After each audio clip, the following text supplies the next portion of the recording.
आप लोग सारनाथ में हैं। सारनाथ का प्राचीन नाम इसिपत्तन मृगदाय वन है। इसिपत्तन मृगदाय वन, इसिपत्तन इसलिए कहा जाता है कि ऋषियों का ये बंदरगाह है। बुद्ध के पूर्व यहाँ ऋषि लोग रहते थे और उनका बंदरगाह बोला जाता था कि जो भी ऋषि होते थे सारनाथ जरूर आते, इसिपत्तन जरूर आते थे, यहाँ ध्यान करते थे, यहाँ निवास करते थे। मृगदाय वन इसलिए कहा जाता है यहाँ मृग बहुत थे, तो ऋषि हैं, मृग हैं, इसलिए इसिपत्तन मृगदाय वन कहलाया। आप जानते हैं कि राजकुमार सिद्धार्थ ने जब बोधगया में ज्ञान प्राप्त किया, ज्ञान प्राप्ति के बाद उन्होंने सोचा कि उपदेश किसको दें, तो उनके साथ पंचवर्गीय लोग थे जो ध्यान करते थे, 5 भिक्षु लोग थे, सन्यासी थे। वो भगवान के साथ में बहुत दिनों तक ध्यान किया बोधगया में, लेकिन भगवान ने कुछ खाना शुरू कर दिया था, तो सुजाता के खीर खाने के बाद वो लोग नाराज़ होकर के चले आए और लोग इसिपत्तन आ गए थे। भगवान ने उनके बारे में पता किया, वो कहाँ है, पता चला इसिपत्तन है, तो भगवान इधर ही आते, इसिपत्तन आते हैं। यहाँ से 1 किलोमीटर पहले एक स्तूप है, चौखंडी स्तूप कहा जाता है उसे। चौखंडी स्तूप पे उनकी मुलाकात होती है पंचवर्गीयों से, और उस मुलाकात के बाद लोग यहाँ आते हैं। ये सामने आपका स्तूप दिख रहा है, इसे धम्मेक स्तूप कहा जाता है। तो ही धम्मेक स्तूपा के पास वो लोग बैठते हैं। बैठने के बाद सामान्य बातचीत होती है। सामान्य बातचीत हालचाल के बाद पंचवर्गीय लोग पूछते हैं कि आप तो बहुत कठिन तप कर रहे थे, आपको जब ज्ञान प्राप्त नहीं हुआ और आपने खाना पीना शुरू कर दिया, तो फिर आपको ध्यान कैसे, आपको ज्ञान कैसे प्राप्त हुआ, क्योंकि आपने कठिन तप का मार्ग छोड़ दिया। तो बुद्ध कह रहे हैं उन लोगों से, भिक्षुओं 2 रास्ते हैं। एक रास्ता है जो बहुत सुख सुविधाओं की तरफ ले जाता है, यानी भोग की तरफ ले जाता है, जिसे अतिशय भोग की तरफ ले जाता है। एक समाज है जो भोग विलासता का जीवन जी रहा है, उसी में अपना सुख देखता है, जितना भोग उतना ही सुख समझता है वो। बुद्ध कह रहे हैं दूसरे लोग हैं, दूसरा भी मत है एक, वो त्याग को सुख समझते हैं, निहायतन त्याग कर जाते हैं और अपने जीवन को बहुत कष्ट में ले जाते हैं। कुछ ऐसे भी लोग हैं जो साधना के नाम पर अपने शरीर को बहुत कष्ट देते हैं। आप लोगों ने हठ योगियों का नाम सुना होगा। तो इस तरह से बहुत सारे योग साधना है जिस पे लोग व्रत ले लेते हैं कि हम 1 महीने या 2 महीने या 6 महीने, साल भर, 5 साल, 10 साल, जब तक ज्ञान प्राप्त नहीं होगा तब तक हम खड़े रहेंगे। कुछ लोग कह रहे हैं कि हाथ हम ऐसे सीधा करके रहेंगे, कुछ लोग कह रहे हैं पलथी मार करके रहेंगे। इस तरह से बहुत सारा हठ योग है, उसे काय क्लेश बोला जाता है, शरीर को कष्ट देना। और सामान्य जीवन में भी कुछ लोग हैं जिनके पास कुछ नहीं है, उनका जीवन बहुत कठिन है, और कुछ लोग हैं जिनके पास सब कुछ है, सारी सुख सुविधाएं हैं। तो बुद्ध उन लोगों से कह रहे हैं कि जो दोनों रास्ते हैं, इन दोनों रास्तों पे चलकर के ज्ञान प्राप्त नहीं हो सकता है।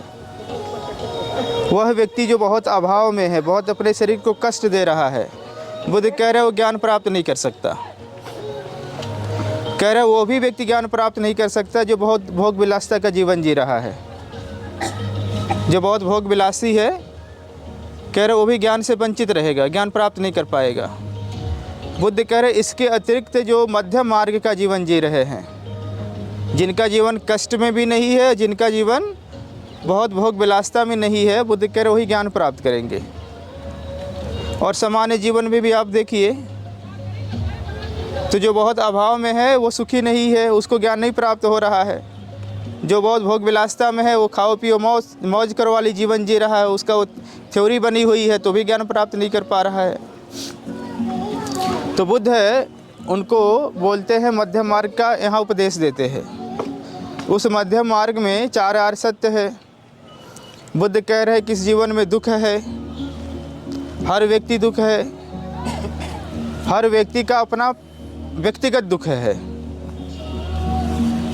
कुछ लोग अपने व्यक्तिगत दुखों के कारण दुखी हैं। बुद्ध कह रहे हैं कुछ लोगों का पारिवारिक दुख है, अपने परिवार के कारण दुखी हैं। और बुद्ध कह रहे हैं कुछ लोगों का अपना सामाजिक दुख है, अपने समाज के कारण दुख है। तो हर व्यक्ति के जीवन में दुख है। हमारा व्यक्तिगत कारण भी है, व्यक्तिगत रूप से दुखी है, पारिवारिक रूप से दुखी है और सामाजिक रूप से भी समाज के लोग भी दुखी कर रहे हैं।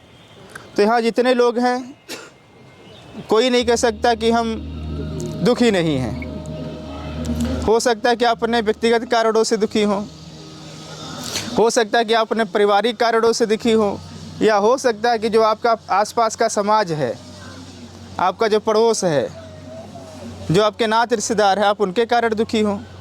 लेकिन दुख तो है, सबको दुख है। तो बुद्ध कह रहे हैं कि जीवन दुख है जीवन में।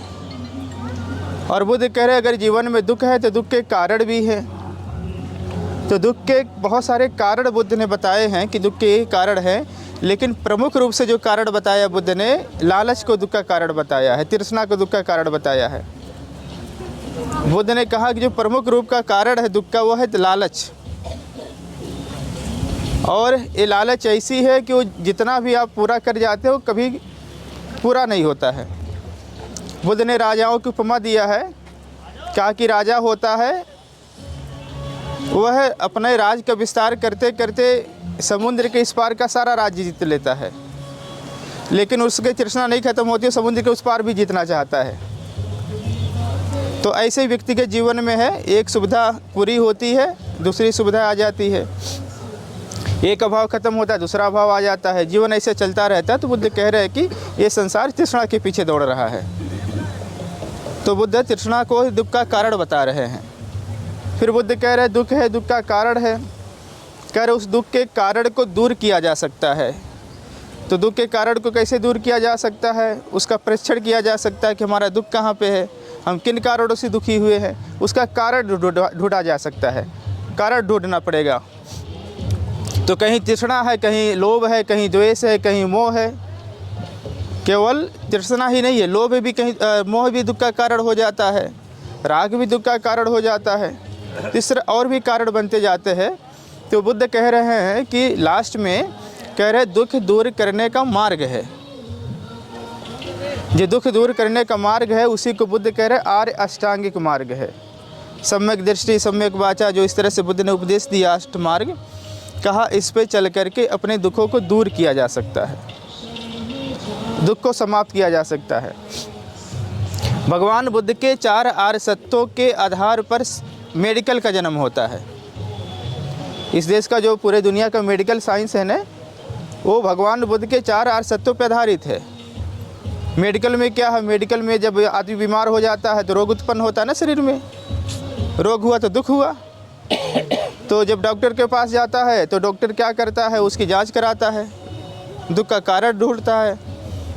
जब कारण ढूंढता है तो उसका वो फिर उपाय बताता है। तो पूरी मेडिसिन जो है बुद्ध के इसी फिलोसफी पे डेवलप की हुई है। बुद्ध के इन 4 आर्य सत्यों को, बुद्ध के आर्य अष्टांगिक मार्ग को 3 शब्दों में भी कहा जा सकता है। उसको बुद्ध ने 3 भागों में डिवाइड कर दिया। उसको बुद्ध ने कहा कि सील है, समाधि है, प्रज्ञा है। आर्य अष्टांगिक मार्ग के कुछ मार्ग सील में आ रहे हैं, कुछ समाधि में, कुछ प्रज्ञा में आ रहे हैं। सील में सील यानी नैतिकता का जीवन, गृहस्थ लोगों के लिए भगवान ने पंचशील बताया है। और जो गृहस्थ जीवन से आगे बढ़ रहे हैं उनके लिए बुद्ध ने अष्टशील बताया है। जो पंचशील पालन करते हैं गृहस्थ जीवन में रह करके, पुरुष वर्ग है उसे उपासक कहा जाता है, महिला वर्ग उसे उपासिका कहा जाता है। अष्टशील जो पालन कर रहे हैं, पुरुष वर्ग है उसे अनागारिक कहा जाता है, और महिला वर्ग है उसे अनागारिका कहा जाता है। उसके बाद 10 शील है। 10 शील जो पालन करते हैं उन्हें गृह त्याग करना पड़ जाता है। तो जो गृह त्यागी होते हैं 10 शील में, श्रामनेर होते हैं, पुरुष होता है, महिला होती है, श्रामनेरी होती है। और उसके बाद 227 शील है। जब कोई भिक्खु बनता है तो उसे 227 शीलों का पालन करना पड़ता है। जो भिक्खुनी बनती हैं उनको 311 शीलों का पालन करना पड़ता है। तो इस तरह से शीलों की संख्या बढ़ती जाती है, लेकिन सामान्य व्यक्ति के लिए बुद्ध ने पंचशील कहा है। तो बुद्ध ने कहा पंचशील में पहला शील है अहिंसा का जीवन जीना, अहिंसा का अभ्यास करना, यानी हिंसा से दूर रहना। और बुद्ध ने उनका पूरा जीवन चरित्र पढ़िए, बचपन से लेकर के महापरिनिर्वाण तक बुद्ध ने हिंसा का सहारा नहीं लिया। और बुद्ध ने अपने लोगों को भी कहा कि आप हिंसा से दूर रहो। और बुद्ध का धर्म पूरे दुनिया में गया, और बुद्ध का धर्म पूरे दुनिया में गया तो बुद्ध के भिक्षु लोग, उनकी भिक्षुनियाँ, उनके उपासक, उनके उपासिकाएँ, वो शांति का संदेश लेकर के गए, करुणा का संदेश लेकर गए, मैत्री का संदेश लेकर के गए।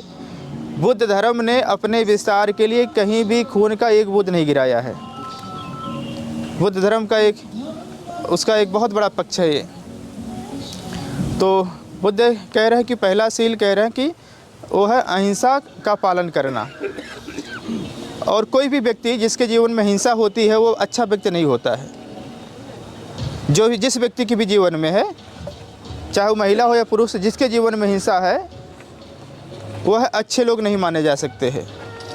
और जिस परिवार में हिंसक लोग हैं वो परिवार भी अच्छा नहीं माना जा सकता। जिस समाज में हिंसक लोग हैं वो समाज भी अच्छा नहीं माना जा सकता। बुद्ध दूसरे शील के बारे में कह रहे हैं कि चोरी नहीं करना है, यानी बेईमानी नहीं करना है। तो क्या करना? बुद्ध कह रहे हैं कि परिश्रम करना है, खूब परिश्रम करना, निहायतन परिश्रम करना है।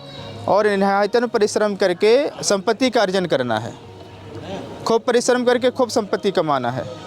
और कह रहे उस संपत्ति से ज़रूरतमंद लोगों को सहायता भी करना है। अगर आप सहायता नहीं करेंगे, दान नहीं करेंगे तो कंजूस हो जाएंगे, कृपण हो जाएंगे। और जो कृपण हो जाएंगे तो व्यक्तिगत जीवन भी तबाह रहेगा, पारिवारिक जीवन भी तबाह रहेगा, सामाजिक जीवन भी तैयार रहेगा। तो बुद्ध कह रहे खूब परिश्रम करिए, लेकिन जो ज़रूरतमंद लोग हैं उनकी आपको सहायता भी करनी है, लोक के कल्याण भी करना है। और बुद्ध तीसरा शील कह रहे कि नैतिक आचरणों का अभ्यास करना है।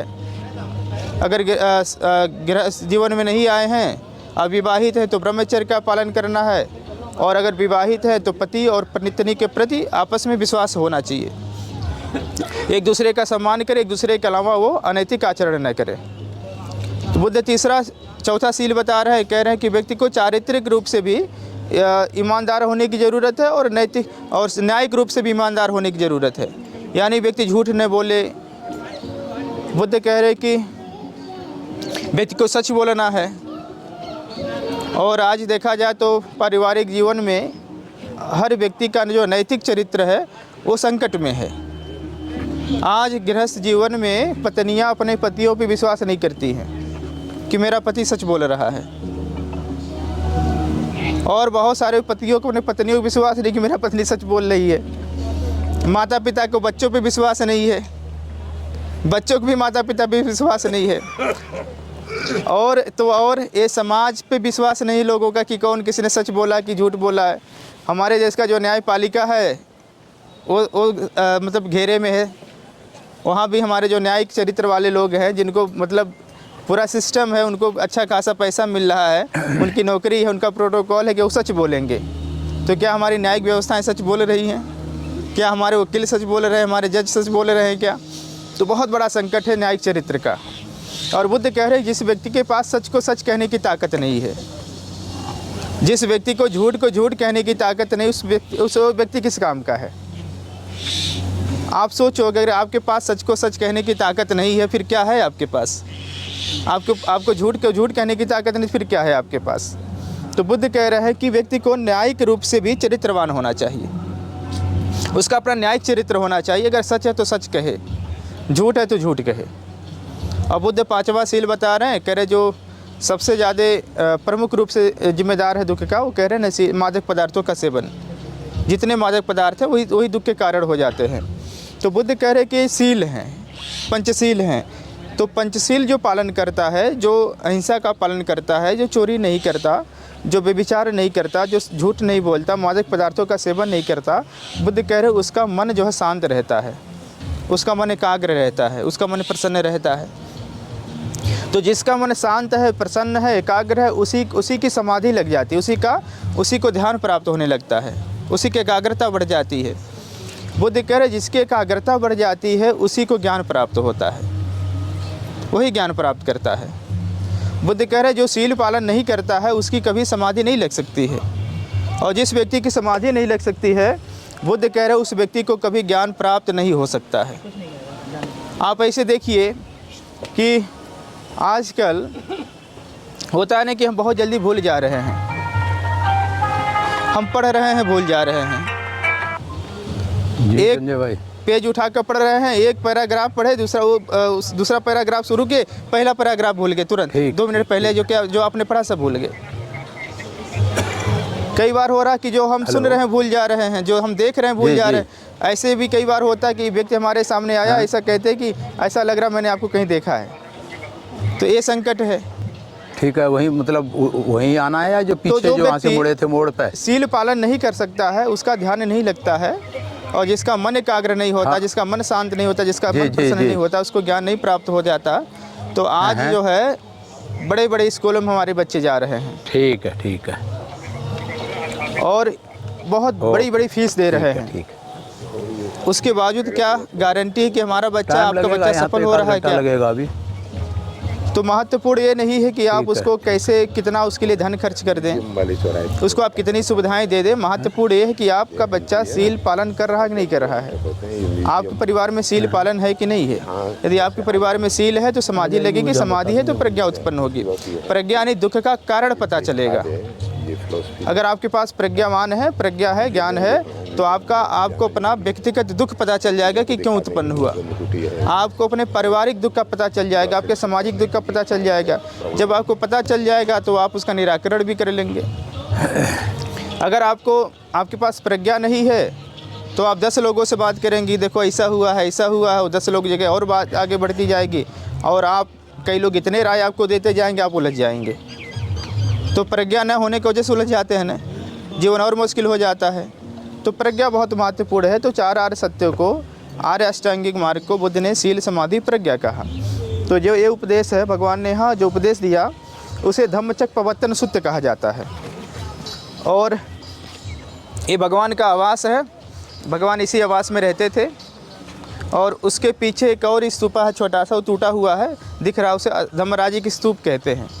भगवान ने यहाँ पे 2 उपदेश दिया इस कैंपस में। एक धम्मचक्र प्रवर्तन सूत्र कहा, दूसरा एक अनंत लक्षण सूत्र कहा है। अनंत लक्षण सूत्र में भगवान ने आत्मा का खंडन किया है। लोग कह रहे हैं कि आत्मा अजर है, अमर है, अविनाशकारी है, जलाया नहीं जा सकता, उसे नष्ट नहीं किया जा सकता। तो बुद्ध कह रहे कि संसार में कुछ भी नित्य नहीं है। बुद्ध कह रहे संसार में सब कुछ अनित्य है, सब उत्पन्न होकर के नष्ट हो रहा है। कुछ भी ऐसा नहीं है जो उत्पन्न होकर के बचा रह रहा है। कुछ चीज़ों को नष्ट होने में समय लग रहा है, लेकिन वो भी नष्ट हो रही है। जैसे ये सब खंडहर 2500 साल हो गया, लेकिन नष्ट हो रहा है ना, इसकी मरम्मतें तो होती रही है ना, मरम्मत न हो तो नष्ट हो जा रहा है। तो बुद्ध कह रहे जो उत्पन्न होता है, उत्पन्न होकर के नष्ट होता है, उसे अनित्य कहते हैं। जो अनित्य होता है वो दुख देने वाला होता है, और जो दुख देने वाला होता है बुद्ध कह रहे वो अनात्म होता है, वो अपना नहीं होता है। तो बुद्ध का एक दर्शन है अनित्य दुख अनात्म। तो बुद्ध ने यहाँ अनित्य लक्षण सूत्र का उपदेश करा। महाराजा अशोक जब सारनाथ के दर्शनार्थ आए थे तो उन्होंने जहाँ भगवान ने उपदेश किया वहाँ पर उन्होंने स्तूप बनाया। वो स्तूप उन्होंने बनाया अशोक महाराजा ने, और ये धर्मराज की स्तूप भी बनाया। तो उन्होंने स्तूपा का ओपनिंग करने भी के लिए भी महाराजा अशोक यहाँ आए हुए थे। माफ करना, तो स्तूप का शाब्दिक अर्थ क्या है, क्या डिटेल है, ये समझाइए। स्तूप को पाली में चैत्य कहा जाता है। बैठ लीजिए प्लीज़, बैठिए। स्तूप को पाली में चैत्य कहा जाता है। चैत्य 3 प्रकार के होते हैं। एक धातु चैत्य होता है, एक पारभौगिक चैत्य होता है, एक उद्देशिक चैत्य होता है। तो धातु चैत्य उसे कहा जाता है जिसमें भगवान बुद्ध की अस्थियां रखी जाएं। उनके दाह संस्कार के बाद भगवान बुद्ध की अस्थियों को 8 भागों में बांटा गया था। 8 जगह स्तूप बने थे। महाराजा अशोक जब बौद्ध बनते हैं तो सब स्तूपों को तोड़ लेते हैं, उसमें से अस्थि निकाल लेते हैं, और उन अस्थियों को फिर वो 84,000 स्तूप बनाते हैं, 84,000 स्तूपों में रखवाते हैं। तो एक तो हो गया धातु चैत्य। दूसरा पारभौगिक चैत्य। पारभौगिक चैत्य उसे कहते हैं कि भगवान बुद्ध के द्वारा उपयोग किए हुए किसी वस्तु पे स्तूप बने, जैसे उनके भिक्षा पात्र पे, उनके चीबर पे, उनके पिंडपात पे, उनका और कोई यूज किया हुआ वस्तु हो, तो पारभौगिक चैत्य है। तीसरा उद्देशिक चैत्य। उद्देशिक चैत्य को एक तरह का मनौती चैत्य बोलते हैं कि कोई सारनाथ आया और सारनाथ आने के बाद उसने कोई संकल्प लिया और उसका संकल्प पूरा हुआ तो आकर के यहाँ स्तूप बना दिया। तो जितने छोटे छोटे स्तूप दिख रहे हैं आपको, ये सब देखिए छोटे छोटे स्तूप दिख रहे हैं, ये सब उद्देशिक स्तूप हैं, किसी उद्देश्य से लोगों ने बनाए हैं। इसको ही आगे चल कर के मनौती स्तूप कहा गया। तो ये छोटे छोटे स्तूप ये आम जनता के बनाए हुए हैं। और यहाँ पे कई विहारों के अवशेष हैं। यहाँ पालवंशी ये जो है इधर पालवंशी लोगों की स्तूप है, गुप्ता पीरियड का भी स्ट्रक्चर है। और यहाँ पे एक इसमें जो मूर्ति है भगवान का जो आवास था, गंधकुटी में एक मूर्ति प्राप्त हुई, धम्मचक्र प्रवर्तन मुद्रा में म्यूजियम में रखी हुई है। उस मूर्ति का निर्माण कुमार देवी ने करवाया था। कुमार देवी जयचंद की बहन है। जयचंद भी बौद्ध राजा है, तो उनका बनाया हुआ यहाँ स्तूप है। कब हुए थे सर जयचंद? जी, कब हुए थे जयचंद राजा? जयचंद का काल हमको थोड़ा नहीं याद आ रहा, लेकिन जयचंद उधर ही के हैं, कन्नौज के तरफ के हैं। हाँ, बाद के ही है। हाँ, उनको ब्राह्मणों ने जो है गद्दार राजा बताया हुआ है। हाँ, ऐसा नहीं है बताया है तो मूल गंधकुटी बिहार। हाँ, ये बता तो रहे हैं, भगवान ही सिमरे हैं। मतलब मूल गंधकुटी क्यों ना? हाँ, मूल गंधकुटी इसलिए कहा जाता है, उसे गंधकुटी कहा जाता है। गंधकुटी इसलिए नाम पड़ता है कि यहाँ भगवान बुद्ध रहते हैं, तो उनके अनुयायी जब उनसे मिलने आते थे उस समय के, तो उनके लिए वो फूल लेकर के आते थे। जैसे अब आप किसी से मिले जाते हैं, गुलदस्ता लेकर जाते हैं ना, तो बुद्ध से जब भी कोई आता था मिलने, तो उनसे उनके लिए बहुत सारे ऐसे पुष्प लेकर के आते थे। पूरा एक उनका जो कक्ष आमने सामने वो पुष्पों से भर जाता था, तो वहाँ से गंध निकलता था, हमेशा सुगंध रहता था। तो सुगंध होने के कारण उस स्थान को गंधकुटी कहा जाता था। गंधकुटी होना चाहिए। गंधकुटी कहा गया। जो है वो स्तूप है ना? हाँ, वो धातु स्तूप है। हाँ, उसमें अस्थि रखी हुई है जी। और ये बाद में जो है जब प्रातक्रांति हुई यहाँ पे, ये सबको जब नष्ट किया गया, तो बाबा साहब डॉक्टर अम्बेडकर सन 56 में आए थे। 24 नवंबर 1956 को सारनाथ आए थे। उसके पहले अनागारिक धम्मपाल जी आए थे। अनागारिक धम्मपाल जी जब यहाँ आए थे तो उनका वो लिखते अपनी किताबों में कि बहुत उपेक्षित था। और ये पूरा स्तूप यहाँ जो है, यहाँ के बहुत सारे जो ईंट निकले यहाँ से, बनारस में बहुत सारे पुल बने यहाँ ईंटों से, और इसमें से भी भगवान का अस्थि धातु निकला था। तो एक यहाँ राजा चैत्य सिंह हुआ था बनारस का, वो भगवान की अस्थियों को गंगा में बहा दिया था।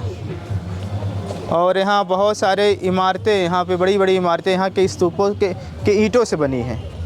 यहाँ के कंधरा पुल है पूरा यहाँ एक मान्यता फैला दी गई थी ब्राह्मणवादियों द्वारा कि अगर किसी के घर में कोई बीमार हो तो यहाँ के स्तूप से अपनी नींव बनाए घर की ईंटों से, तो लोग समृद्ध रहेंगे। किसी के पशु बीमार हो जाए तो इसके ईंटों से नाद बना लें। तो बहुत लोग अपना नाद बनाते थे, घर बनाते थे, और यहाँ के जो पुल बनते थे, यहाँ के बड़ी बड़ी इमारतें बनती थी, सब यहीं सीट जाया करते थे। तो एक तरह से जो है आज़ादी के बाद ये थोड़ा संरक्षित हुआ, बच गया जितना है। तो आज आप जहाँ पे हैं, ये बहुत महत्वपूर्ण स्थल है। सारनाथ में कई मोनेस्ट्री हैं, जैसे आपने ये देख लिया। यहाँ के बाद वो देखिए सामने एक और मूल गंधकुटी विहार है, वो भी गंधकुटी है, मूल गंधकुटी कहते हैं उसको। वो अनागारिक धम्मपाल जी बाबा साहब से पूर्व सारनाथ में आए, तो उन्होंने यहाँ पे महाबोधि सोसाइटी का स्थापना करी, और वहाँ उन्होंने वो बुद्ध विहार बनाया, महाविहार बनाया। तो अभी वो सारनाथ का मेन टेम्पल कहा जाता है, तो लोग उसके दर्शनार्थ जाते हैं।